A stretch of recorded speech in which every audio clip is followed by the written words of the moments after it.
Shine परिवार के आप सभी कस्टमर, सभी एसोसिएट, आप सभी को Rashid Naseem, chairman shine group का प्यार भरा नमस्कार।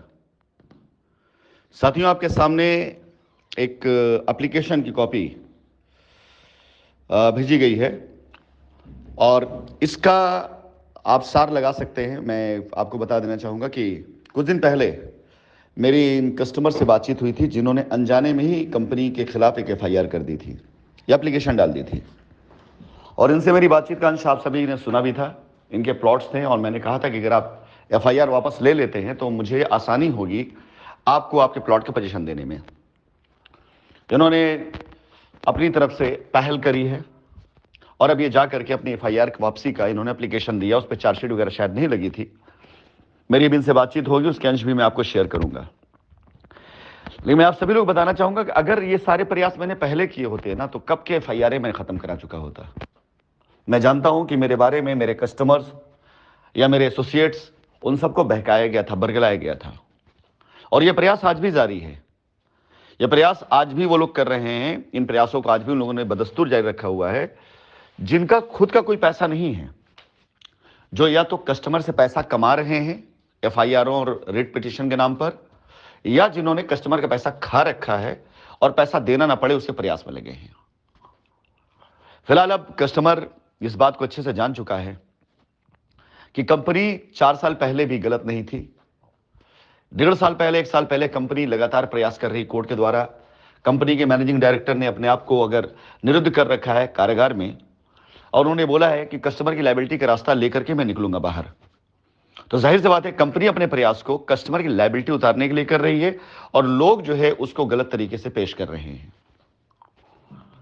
मैं धन्यवाद दूंगा जिन्होंने अपनी एफआईआर वापस लेने का अभियान शुरू कर दिया है और यह अभियान अब रुकेगा भी नहीं। कई लोग ऐसे संपर्क में आ चुके हैं जो अपनी एफआईआर को वापस लेने के लिए तत्पर हैं। एफआईआरों से एफआईआर का बोझ कम नहीं होगा। अभी बहुत ढेर सारी एफआईआर हैं, 2, 4, 10, 20, 50 एफआईआर कम होने से बोझ कम नहीं होगा। लेकिन इन एफआईआरों को अगर माननीय न्यायालय के समक्ष रखा जाएगा कि कस्टमर अपनी एफआईआर भी वापस लेना चाहता है और कस्टमर ने एफआईआर अनजाने में करी है, उसको कराई गई एफआईआर, कस्टमर को पता भी नहीं था कि एफआईआर के बदले में उसको इतना लंबा झेलना पड़ेगा और कस्टमर का बयान अगर हो जाता है कोर्ट में तो साहब आप ये मान के चलिएगा कि स्कैम खुल करके सामने आएगा। कस्टमर की लायबिलिटी तो उतर सकती थी, उतारी जा सकती थी, लेकिन जानबूझकर कस्टमर को लायबिलिटी का ढहुआ दिखाया गया ताकि कंपनी को ब्लैकमेल किया जा सके, ताकि कस्टमर को ब्लैकमेल किया जा सके। इसको ब्लैकमेलिंग कहा जाता है और न जाने ऐसे कितने सैकड़ों केस माननीय उच्च न्यायालय में, सर्वोच्च न्यायालय में आए जहां पर फटकार पड़ी है लोगों को कि यहां मामला समझौते में जा सकता था, लेकिन इसको इतना लंबित किया गया ब्लैकमेलिंग के लिए। मैं अपने उन सभी कस्टमर्स को अनुरोध करूंगा जो अनजाने में किसी रिट में गए हैं और रिट पर कंपनी को ब्लैकमेल किया जा रहा हो, आप उस रिट से एग्जिट कर जाएं या आप अपने अधिवक्ता महोदय से निवेदन करें कि वो सिर्फ समझौते की बात करें, पैसा लेने देने की बात करें, रास्ते की बात करें, अपनी लड़ाई ना लड़े। क्योंकि जब वो अपनी लड़ाई लड़ते हैं तो आपकी बात करना भूल जाते हैं। वो ये बताना भूल जाते हैं कि आपको आपका प्लॉट मिल सकता है, आपको आपकी जमीन मिल सकती है, आपको आपका पैसा मिल सकता है। वो आपके सामने दुनिया भर का रास्ता देते हैं, दुनिया भर कंडीशन रखते हैं। क्यों? क्योंकि लड़ाई को लंबी खींचना चाहते हैं और वो सारी चीजें मैं होने नहीं दूंगा। मैं ना तो कभी किसी के आगे झुका था, ना झुका हूं और ना कभी झुक सकता हूं। गलत चीजों को कभी मैं एक्सेप्ट नहीं कर सकता हूं।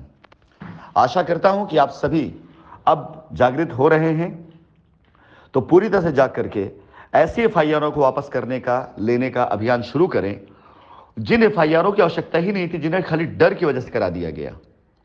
ऐसे बहुत सी डिटेल मेरे पास आई हैं, तकरीबन सैकड़ों लोग ऐसे जिन्हें एप्लीकेशन डाल दी गई है, पैसे लेकर डलवाया गया, 500-500 रुपए लेकर डलवाया गया। 500-500 रुपए दीजिए, थाने में एफआईआर कर रहे हैं और आपका पैसा मिल जाएगा। क्यों नहीं देगा कस्टमर? और ये 500-500 रुपए कहानी जब कोर्ट में जाएगी ना तब पता चलेगा सभी लोगों को कि इसका अंजाम क्या होना है।